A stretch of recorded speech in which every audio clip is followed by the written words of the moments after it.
ஒரு மேட்ரு ஓடிட்டு இருக்குது. அந்த மேட்டரை பத்தி பேசலாமா வேணாமா? நான் பேசிதான் ஆகணும். என்ன பண்றது? இளையராஜா பாட்டை கேட்காம தமிழ்நாட்டில் சரி உலகம் பூரா இருக்க தமிழர்கள் வந்து தன்னுடைய வாழ்க்கை பயணத்துல வந்து இளையராஜா பாட்டை கேட்காம வாழ்ந்திருக்கவே மாட்டாங்க.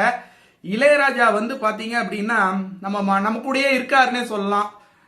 நமக்கு மனசு கஷ்டமா இருந்தா இளையராஜா பாட்டு தான் கேட்போம். மனசு சந்தோஷமா இருந்தாலும் இளையராஜா பாட்டு கேட்போம். இளையராஜா வந்து ஏன் தொடர்ந்து வந்து அவர் வந்து இந்த மாதிரி செயல்கள்ல ஈடுபடுறாருன்னு எனக்கு தெரியல. அவர்கிட்ட காசு இல்லையா, பணம் இல்லையா, ஏன் எனக்கு புரியல. அதாவது அவங்க வந்து ஒரு ஒரு 3 சாங் எடுத்து யூஸ் பண்றாங்க. அதுக்கு வந்து அவங்க வந்து மியூசிக் இதுல வந்து பேமெண்ட் கட்டிட்டு அவங்க வந்து ரெக்வஸ்ட் கேட்டு வாங்கி தான் பண்றாங்க. இவர் உரிமை கொண்டாடிட்டே இருக்காரு. இவருடைய வயசு என்ன, இவருக்கு நம்ம கொடுத்துருக்கிற இடம் என்ன, இவர் இருக்கிற உயரம் என்ன, இதெல்லாம் அவர் பாப்பாரா என்னன்னு எனக்கு தெரியல. பெருந்தன்மைங்கிறது இளையராஜா கிட்ட இல்லைங்க. இளையராஜா ஒரு மகான் தான். இளையராஜா பாட்டை ரசிக்காதவர்கள் இந்தியாவிலே இருக்க மாட்டாங்க, உலகத்திலே இருக்க மாட்டாங்க. அந்த அளவுக்கு ஒரு ரசனை உள்ள மியூசிக் டைரக்டர். நம்ம எல்லாருக்கும் தெரியும். நம்ம எல்லார் மனசுலயும் அவருக்கு பிடிச்ச ஒரு சாங் கண்டிப்பா பிளே ஆகிட்டே இருக்கும்.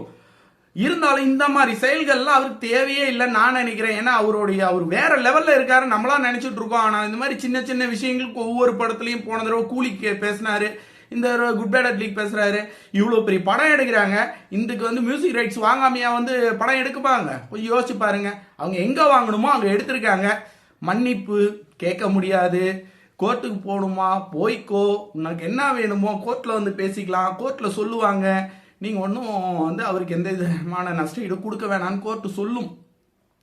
இதுதான் வந்து அவர் வந்து செருப்படி வாங்கினாதான் திருந்துவாருன்னு இருக்குன்னா அது ஒண்ணுமே பண்ண முடியாது. குட் பேட் அட்லி நின்று பேசுதுங்க. 5 நாளை தாண்டி நின்று பேசுது, கலக்குது, அவ்வளவுதான்.